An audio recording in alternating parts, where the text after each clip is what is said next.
I mean, I can't say enough about the BioShock franchise, let alone what we hear when we're playing that game.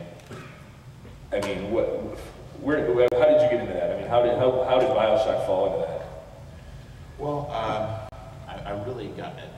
If to go back in my history, I got into the video game industry twice, got out of it once. I mean, in the mid-90s, a friend of mine started to work at a company called Philips Interactive, which they had their own platform called CDI Technology. Philips Interactive made games for that technology. And so I actually scored some games in the mid-90s, early Game Club Blair, and had one of the first orchestral scores for a video game. But then when that company went out of business, I just continued working. I was working as a film and TV composer. And video game music wasn't all that interesting in the mid-90s. But then in 2004, I had an agent who actually just sent my resume over to THQ. And someone saw it on the fax machine. It was my girlfriend's roommate in college, literally. They said, "Oh, I know him. You should listen to his music." So they did, and I ended up getting hired for a game called Destroy All Humans. Woo!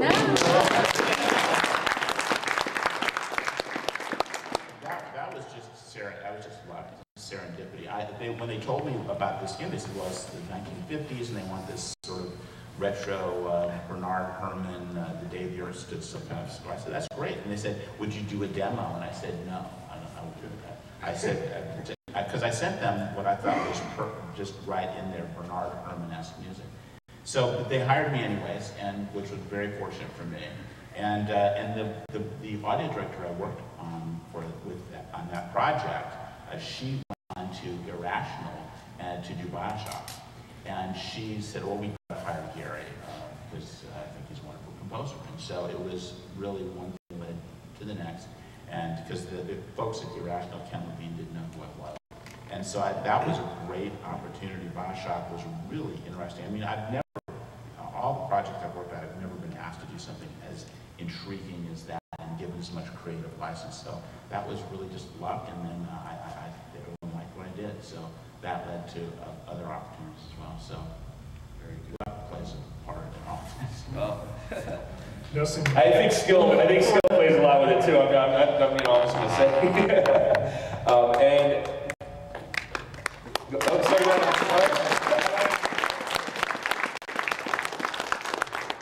Our last composer again, Mr. Kevin Sherwood, also tied with the Black Ops series and the Zombies. Kevin, how did you get into the video game business with the music? I may be the only person here who intended to go into games, I think. Due to the fact of all the classes I dropped out of because of playing Warcraft 3 back in college. I needed to do something that I knew, and I heard that you could be a game tester in LA, and that seemed almost impossible. Like, you can make money playing games. I'm like, okay. So I left that night when I found out, and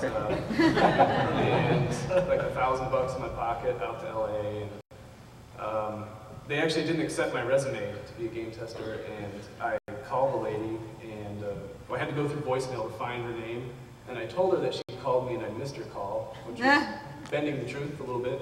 And so they called me in for an interview, and then I just started telling people that I wanted to get into audio.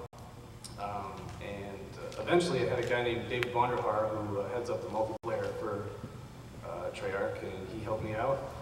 Got into audio, and then I didn't think I'd ever be doing any music again, but at one point on World War, Sean graciously enough allowed me to do some guitar arrangements of his pieces, and learned a lot from him, and got some music into the game. And then a couple guys in the company started making a mode called Nazi Zombies, which is Which is just a hit now, Can you imagine what the bosses thought when they heard that? I would have loved to be in that room for that pitch. Right. So, but everyone loved it. It turned out to be a big hit, and I thought, it should be a cool song when you die. It's a weird mode, so let's do something weird. And I wrote a little riff to it, and that was it. But then my boss said, you should turn that into a whole song. And I'm like, who am I going to get to sing it? And then Elena walks in the room like, "Hey guys, I'm a producer." And I'm like, okay, we'll use her. So, like, this literally happened in like a course of like a week and a half. Like I had to write something from nothing, and then it went out, and the community really liked it. So that allowed me to get away with doing that same process a couple more times. And then I met you, and now I'm here.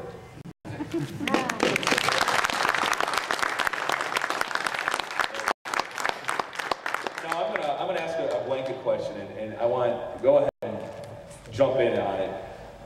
What are your feelings in the future of music and video games? I mean, obviously, going with the use of iTunes and a lot of the music sharing services and buying services on the internet, these soundtracks are actually turning into we just want the soundtrack. We're buying the soundtrack to listen to on our iPods, our Zunes, and whatever other MP3 players we have. What are your feelings on that? I mean, obviously you guys are putting the work in. I mean, there's a lot of work involved in these soundtracks. And how do you feel about that? Is it kind of weird to you that I wrote for a video game and now people are just are buying this audio from us, or buying the CD, or buying the music off of the iTunes?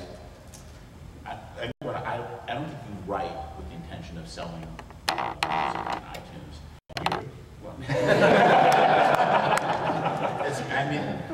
First of all, it's not a big income stream for me.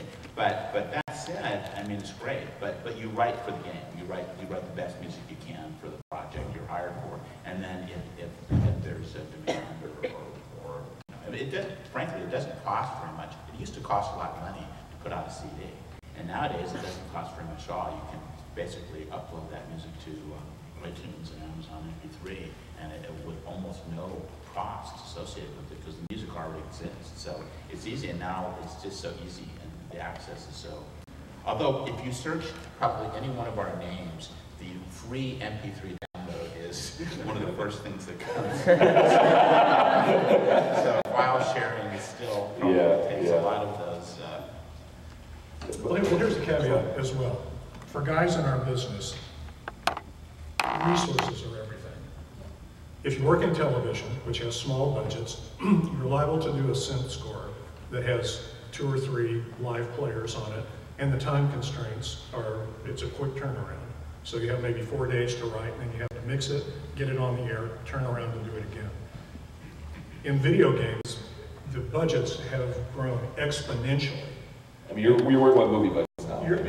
Not the hugest movie budgets. I have 80 guys on Uncharted, which is a lot of guys. A big movie budget might be 100 guys, but 80 guys is enough to sound really good. So you have time to make something that you're proud of. And I'm glad that these things have a life of their own, because you never take for granted when you have those kind of resources. You never take it for granted. You never know if that'll be ongoing. You'll have the same resources or more 10 years from now, or if not. So you just be thankful that someone is giving you the money and paying the bills so that you can write something to be performed by really good players. And how lucky is that for us? And remember, when you started in the 90s, I don't even know what resource. I mean, the game engines are changing so drastically that they can now do something sophisticated that they never could do years ago. So they're able to use the music in a cool way and in a sophisticated way because the engine allows you to do all these things. So we're really at the advent of something really interesting, I think. Actually, I think that the reason is, more than everything is you guys, because, I compose so many TV episodes for very popular shows for kids, never got one email. When they did one game, and my email was just, not that everybody liked it, somebody vocal about it. Anyways, Or just say everybody liked it. Exactly.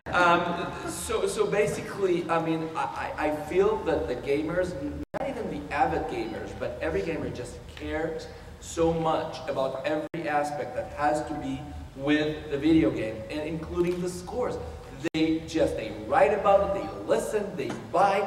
They are very, if you see, this is the difference between TV and games.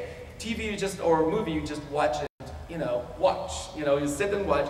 But games, you actually play, and they feel very active in the whole, production, creative, and activity with the game. And we feel it. We feel the vibe and the whole recognition that music for games has grown. It's it's just amazing for us, really. And the listener to a video game, he's living with your music for hours and hours and hours and weeks and months at a time, and he's listening to that over and over and over again. So you get a lot more connected to the music in a video game than you would any feature film or television show, just for this sheer amount of time that you're experiencing it.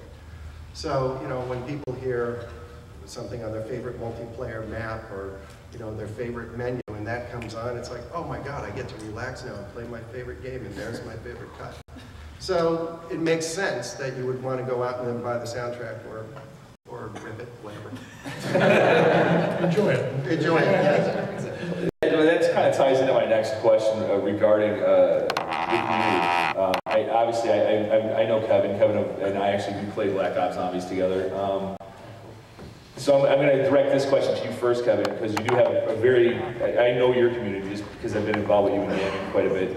How do you enjoy the community? I mean, obviously it's something that's tied to the gaming. I mean, the gamers are very, like you said, are very avid and very passionate about what they're doing. So how are your feelings on that whole community vibe? Well, like Inon and Sean said, with games, it's so interactive. You know, you constantly have people giving feedback to say, like, multiplayer, like, you know, bring back the no-scoping or something like that. And when you have that amount of interaction, they feel free to say whatever they want about the music as well. So we start making the music interactive. For instance, like, my songs are part of an Easter egg, so you actually have to unlock, and sometimes they're tied with achievements. So now we're using music as part of the gameplay that you can get rewards for. But the community has been invaluable in both compliments and a large amount of criticism about, especially some of the newer tunes. They come on the YouTube page and Facebook, and I'm able to communicate with them. Like, for instance, like, if I'm doing something like this, I can tell them where I'm at. We do live streams with, you know, guys like you and Boasty, where we can have, you know, 200 people instantly come in there and do a chat channel and watch us play live, and then it just helps, I don't know, communicating your ideas, what you're doing when you're going to release something, and just keeping them involved and letting them have their opinion on, you know, something that you can do, that you can very much use. Very cool. The rest of you guys, do you get, I mean, obviously you're talking about your emails that you've gotten regarding your music and what you're doing with the games. Do the rest of you, when you got into the gaming, obviously with the newer games, did that kind of pick up for you? Did you start getting a lot more, a bigger fan base on the game side of things? Did it just kind of like all of a sudden it's like, wow, I'm starting to get a lot of this stuff because of this game, or is it kind of surprising to you? Or people care about this music, They do. That's right. which makes it great. I mean, you know, we're lucky to be working and to be creative, but it's fantastic that people really love your music and appreciate it and want to know more about it and contact it. It's very, very much appreciated, and it's a great part of this. One capacity that you have in video game which you don't have in movies or TV is you could turn off the lousy music. You know, and so we should feel very lucky if we get some comments from players. Not that we don't think that the reviews are important. They are very, very important. But just to get like a direct review or comment from a player, it means a lot. And the fact that they did not turn down the music, you know, after playing hours and hours and hours for an online game or an RPG, man, that says a lot. Oh yeah, those games last for days. Yeah.